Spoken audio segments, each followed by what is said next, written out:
আমরা শুধু ইসরায়েলের কথা বলবো তা নয়, আমাদেরকে পুরো পশ্চিমা বিশ্বের এই যে কুফরি, এই শিরক এবং জুলুম এর বিরুদ্ধে কথা বলতে হবে।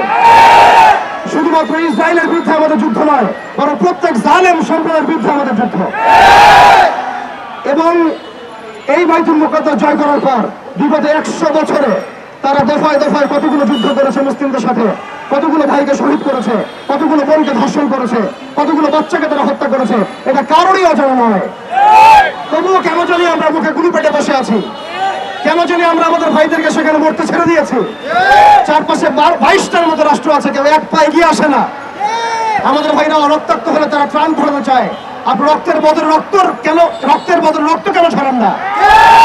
বাইতুল মুকাদ্দাস বিজয় করার জন্য সশস্ত্র জিহাদ ফি সাবিলিল্লাহ ছাড়া আমাদের সামনে কোনো রাস্তা খোলা নাই।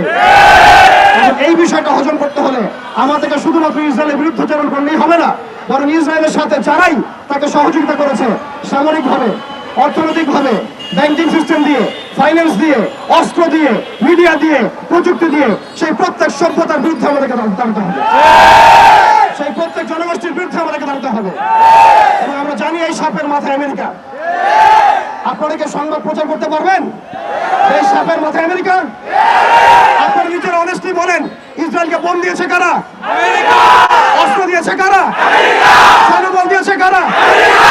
ধর্ষণের লাইসেন্স দিয়েছে কারা? জেরুজালেমকে স্বীকৃতি দিয়েছে কারা? কারা অটোম্যানদেরকে ডিফিটের সময় ইসরায়েলের পাশে ছিল? কারা আরব ইসরায়েল যুদ্ধের সময় ইসরায়েলের পাশে ছিল? কারা দফায় দফায় ইসরায়েলকে সামরিক সহযোগিতা দিয়েছে? এর পাশাপাশি কারা পেট্রোডলার চুক্তির মধ্য দিয়ে ইসরায়েলকে আজকে শক্তিশালী করেছে? অতএব এই সাপের মাথায় আঘাত করতে হবে। আমরা বলছি আমরা পদচারণা করলে ইসরায়েল ভেসে যাবে, কিন্তু আল্লাহর কসম আমরা এখন পর্যন্ত বাংলায় এতটা শক্তিশালী হতে পারি নাই যে আপনি এখন আমেরিকার কনসুলেটের সামনে গিয়ে বিক্ষোভ করবেন। আমরা যদি এই বিষয়গুলো কথা বলি, আমাদেরকে চাপ প্রয়োগ করা হচ্ছে, আমাদেরকে বলা হচ্ছে আমেরিকা বিরোধী কথা বলবেন না। মানে আপনি ইসরায়েল বিরোধী কথা বলছেন, কালিমার পতাকাকে সরাই দিচ্ছেন, আবার আপনি এদিকে আমেরিকার দাসত্ব করছেন, তার সাথে বন্ধুত্ব করছেন। এই ফলিতা দিয়ে, এই মুনাফিক আচরণ দিয়ে বাইতুল মুকাদ্দাস জয় করা হবে। আপনারা পরিপূর্ণরূপে সত্যের পক্ষে আসেন। যারা আমাদের শত্রু তাদের বন্ধু কখন আমার বন্ধু হতে পারে না। যারা আমার স্পষ্ট শত্রু তার বন্ধু কখন আমার বন্ধু হতে পারে না। এটা আমার কথা নয়, আল্লাহ রাব্বুল আলামিন বলেছেন, লা তাত্তাখিযুল ইয়াহুদা ওয়ান নাসারা আউলিয়া। তোমরা ইহুদি এবং নাসারাদেরকে পশ্চিমকালেও বন্ধুরূপে গ্রহণ করো না। বা'দুহুম আউলিয়া বা'দ, এরা একে অপরের বন্ধু। এটা আমার কথা না, আল্লাহ পাকের কথা। আপনি কি আল্লাহর কথাকে ডিনাই করবেন? দেখুন, তারা জায়নিস্ট মুভমেন্ট গঠন করেছে, আমরা এখন ঐক্যবদ্ধই হতে পারি নাই। তারা সারা বিশ্বের অর্থনীতি নিয়ন্ত্রণ করছে, আমাদের বিকল্প অর্থনৈতিক ব্যবস্থা দাঁড় করাতে পারছে না। তারা ইউনাইটেড নেশনস ফর্ম করেছে, যেটা একটা ফেইলিয়ার অর্গানাইজেশন। এর বিপক্ষে আমাদের মুসলিমদের একটা ঐক্যবদ্ধ প্ল্যাটফর্ম আমরা দাঁড় করাতে পারি নাই। তারা আইএমএফ গঠন করেছে, ওয়ার্ল্ড ব্যাংক গঠন করেছে, এগুলো দিয়ে তারা তহবিল দিয়ে ইসরায়েলকে সহযোগিতা করছে। আমরা বিকল্প রাষ্ট্র এবং বিকল্প অর্থব্যবস্থা এখন পর্যন্ত কায়েম করতে পারছি না। তারা মিডিয়া কায়েম করেছে, যে মিডিয়াগুলো দিয়ে তারা স্বাধীনতাকামীদেরকে সন্ত্রাসী বলে চিহ্নিত করেছে, আমরা আমাদের মিডিয়া প্রতিষ্ঠিত করতে পারছি না। তারা ফাইন্যান্স দিয়ে সারা বিশ্বকে নিয়ন্ত্রণ করছে। এক ভাই বলে গেলেন, এই মিডিয়া প্রযুক্তিগুলো দিয়ে তারা ওয়ার্ল্ডকে নিয়ন্ত্রণ করছে, আমরা বিকল্প জায়গাগুলোতে আসতে পারি নাই। জিহাদ শুধু আবেগের নাম নয়, আমাদেরকে রাজনৈতিক জিহাদও যেমন করতে হবে, অর্থনৈতিক জিহাদও যেমন করতে হবে, সামাজিক জিহাদও যেমন করতে হবে, আদর্শিক জিহাদও যেমন করতে হবে। আমাদেরকে যেমন সামরিকভাবে শক্তিশালী হতে হবে, তেমনি আমাদেরকে জামাবদ্ধ হতে হবে।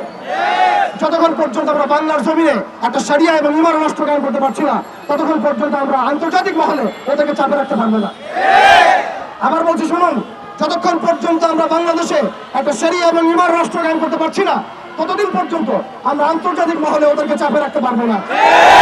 একজন ব্যক্তি কখনো রাষ্ট্রের বিরুদ্ধে যুদ্ধ করতে পারে না, একজন ব্যক্তি একক ব্যক্তি রাষ্ট্রের বিরুদ্ধে যুদ্ধ করতে পারে না, কিন্তু একটা ইসলামী রাষ্ট্র চাইলে অবশ্যই রাষ্ট্রের বিরুদ্ধে যুদ্ধ করতে পারে। অর্থাৎ এই মিশনটা অনেক লম্বা। এটা একদিনের শোডাউন, একদিনের এই কনফারেন্স, একদিনের এই মিডিয়া কভারেজ, একদিনের মিছিল মিটিং এর বিষয় নয়। আমাদেরকে সুদূর প্রসারী লক্ষ্য নিয়ে এই ইসরায়েলকে এই পৃথিবীর মাটি থেকে মুছে ফেলার জন্য যা যা করণীয় তাই করতে হবে। আপনারা হীনবল হবেন না এবং দুশ্চিন্তাগ্রস্ত হবেন না। আল্লাহ পাক ওয়াদা করেছেন, ওয়ালা তাহিনু ওয়ালা তাহজানু ওয়া আনতুমুল আ'লাউনা ইন কুনতুম মুমিনিন। তোমরা হীনবল হয়ো না, তোমরা দুশ্চিন্তাগ্রস্ত হয়ো না, তোমরাই বিজয়ী হবা ইনশাআল্লাহ, তোমরা যদি মুমিন হয়ে থাকো। শেষ কথা হচ্ছে, প্রিয় ভাইরা, আমাদের বাড়ির পাশে আর একটা আঞ্চলিক ইসরায়েলের জন্ম হয়েছে। প্রত্যেকটা জায়গায় আল্লাহ রাব্বুল আলামিন মুজাহিদ ভাইদেরকে তৈরি করছেন, কিন্তু আমাদের অঞ্চলে এই আঞ্চলিক ইসরায়েলকে মোকাবেলা করার শক্তি কি আমাদের আছে? এর জন্য কি আমরা প্রস্তুত আছি? এর জন্য কি আমরা প্রস্তুত আছি? তারা আমাদের উপর একটা অনিবার্য যুদ্ধ চাপিয়ে দেওয়ার চেষ্টা করছে। পুরো বৈশ্বিক সভ্যতা মিলে, জালেম সভ্যতা মিলে আমাদের উপর একটা অনিবার্য যুদ্ধ চাপিয়ে দেওয়ার চেষ্টা করছে। আপনি যতই সুশীল সাজার চেষ্টা করেন, যতই ভালো মানুষ সাজার চেষ্টা করেন, যত ইনিয়ে বিনিয়ে এড়িয়ে যাওয়ার চেষ্টা করেন, আপনি অনিবার্য কনফ্লিক্ট এড়াতে পারবেন না। অতএব প্রিয় ভাইরা, তাওহীদি জনতা, আমাদেরকে প্রস্তুতি গ্রহণ করতে হবে। এই প্রস্তুতি শুধু আবেগের নাম নয়, আমাদেরকে বুদ্ধিদীপ্ত প্রজন্ম তৈরি করতে হবে। আমাদেরকে ইমানের শিক্ষায় শিক্ষিত হতে হবে, আমল ঠিক করে ফেলতে হবে, আখলাক ঠিক করে ফেলতে হবে, আকীদা ঠিক করে ফেলতে হবে। মনে রাখবেন, বিভ্রান্ত আকীদার মানুষের দ্বারাও বিজয় লাভ করা সম্ভব নয়। সাময়িক একটা ভাইব ক্রিয়েট করা সম্ভব, কিন্তু প্রকৃত বিজয় অর্জন করা সম্ভব নয়। আমাদের ঐক্যবদ্ধ হতে হবে, হালালে থাকতে হবে, আমাদেরকে জাতিগত ঐক্য তৈরি করতে হবে। বাংলার জমিনে যে মুসলিম ভাইরা কাজ করছেন, সবার সাথে ঐক্যবদ্ধ হবে আমরা আমাদের মিশনের মানে এগিয়ে যাবো ইনশাআল্লাহ।